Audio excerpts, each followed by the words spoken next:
هاد المشكله يقعد يقول لك باللي الله يرحم بوك. انا دارنييرمون ما عندهاش بزاف.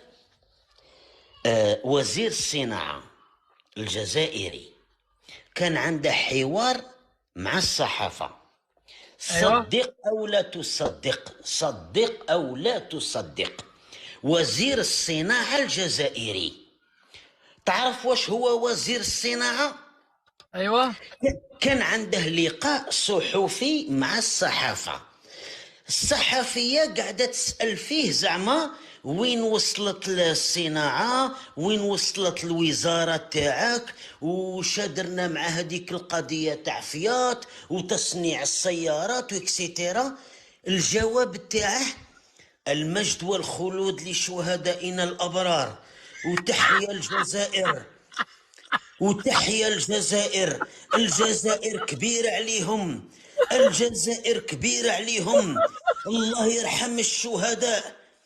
عاود الصحفية الزوجة سولاتو، قالت له يا سعادة الوزير، هذيك القضية الفلانية نتاع الصناعة اللي درتها. يعاود هو لو ميم ديسك: المجد والخلود لشهدائنا الأبرار، تحيا الجزائر، والجزائر كبيرة وإحنا أقوى دولة.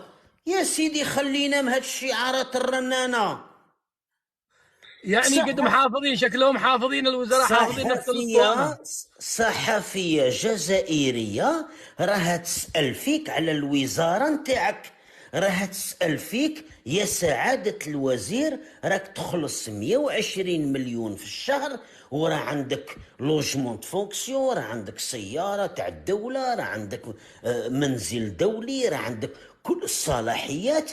احكي لنا واش درت في الوزارة نتاعك. لا، ما عندوش واش يقدم للصحفيين، قاعد يقدم لهم غي تحيا الجزائر. صنعوا انا بشترك، صنعوا يا سفيان، صنعوا طاوله جزائريه 100%. هذه تعرف على من ورثناها؟ من اين؟ هذه هذه هذه العقليه تاع المجد والخلود وهذه الصوالح، هذه ورثناها على بو خروبه محمد ابراهيم. ايش كان يقول لكم؟ هذا الشهداء. هذاك محمد بوخروبة ابراهيم نهار اللي دار انقلاب على الحكومة الرسمية الجزائرية نتاع كريم بالقاسم، اوبليجي باش بوغ مانتونيغ لو بوفوار كيما نقولوا حنايا، باش يشد في السلطة وباش يتم تخدير الجزائريين، يتم تخدير الجزائريين عن طريق الله يرحم الشهداء، المجد تسمى يلعبوا على العواطف. واو، بس هذا الكلام خطير، يعني موضوع الشهداء فقط للدغدغه فقط. هذا لدغدغة عواطف الجزائريين، لأنهم يعلمون هذه المافيا العسكرية، باش ما نقولش النظام، خاش كي تقول النظام راك تعطيه قيمة. أنا باش ما نقولش النظام نقول المافيا العسكرية. هذه المافيا العسكرية ما قدمت والو للجزائر. طيب، هنا في التعليقات من يقول انك مروكي مغربي ولا انت جزائري ولا هم يحزنون. اللي قال لك مروكي يجي عندي القنبيطة ونهضر معاه. ايش القنبيطه؟ قنبيطة الحومة اللي نسكن فيها، سيطادير الحي اللي نسكن فيه، الحي الذي أسكن فيه. هم لا، شوف شوف هاد الناس هادو ماشي بشر مثلنا، هذا ذباب إلكتروني مرسول من عند المخابرات الإرهابية التبونية. هادو راهم خالصين على هاد الشيء. انت اسعد الشرعي ما تعرفش هاد المساله، ولكن انا يا غادي نوضحها لك.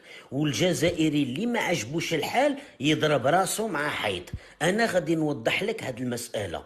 راه كاين واحد الناس، راه كاين، تبعني مليح اسعد الشرعي وهذه ديرها في راسك.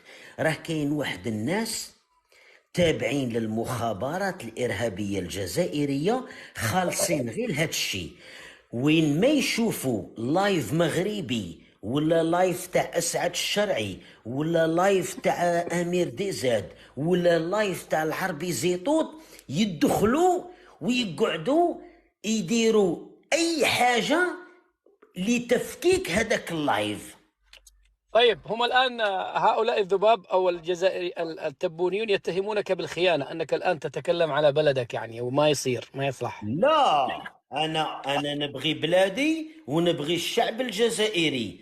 انا خاين للمافيا العسكريه، المافيا التبونيه. طيب حدثني عن المأكولات اللي كانت عندكم. سمك العرائش يعني كنتوا تستوردوه من أين؟ سمك العرائش كان يأتيكم من المغرب؟ احنا ما كان عندنا والو قبل 88 يا سي اسعد. احنا